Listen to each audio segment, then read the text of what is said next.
కానీ పోలీసులు క్లియర్గా అమ్మాయితో కలిసి ముంబై వెళ్ళి ఏ హోటల్లో ఏ రూమ్లో ఎంతసేపు ఏం జరిగింది అనేది కూడా క్లియర్గా మెన్షన్ చేశారు. అది ఆ అమ్మాయి పోలీసులు మెన్షన్ చేశారు, మాస్టర్ మెన్షన్ చేయలేదుగా.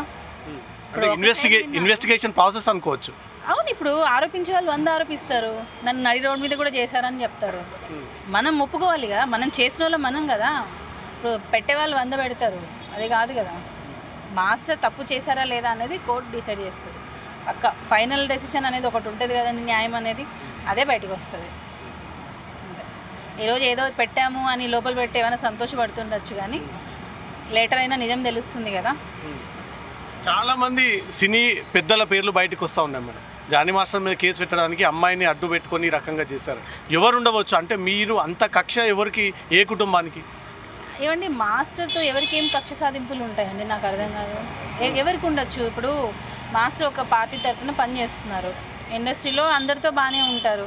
సో మరి ఆ అమ్మాయి ఎవరి మాటలు విని ఇలా చేస్తుందనే క్లారిటీ మాకే లేదు. ఎందుకనంటే last 1.5 year, more than 1.5 year ఆ అమ్మాయి మన దగ్గర నుంచి వెళ్ళిపోయి తన పాటి తను వర్క్ చేసుకుంటుంది. ఇప్పుడు సడన్గా వచ్చి జానీ మాస్టర్ నన్ను వేధించాడు అని పెట్టడం మాకే ఆశ్చర్యంగా ఉంది. ఎందుకు పెట్టిందని మేమే షాక్లో ఉన్నాం నిజంగా. అనుకోకుండా ఫటాఫట్ అన్నీ అయిపోయినాయి.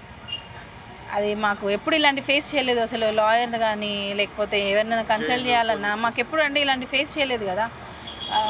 ఏం అర్థం కావట్లేదు, అలాంటి కండిషన్లో ఉన్నా. ఇప్పుడు లోపల చూసి కూడా చాలా బాధేస్తుంది.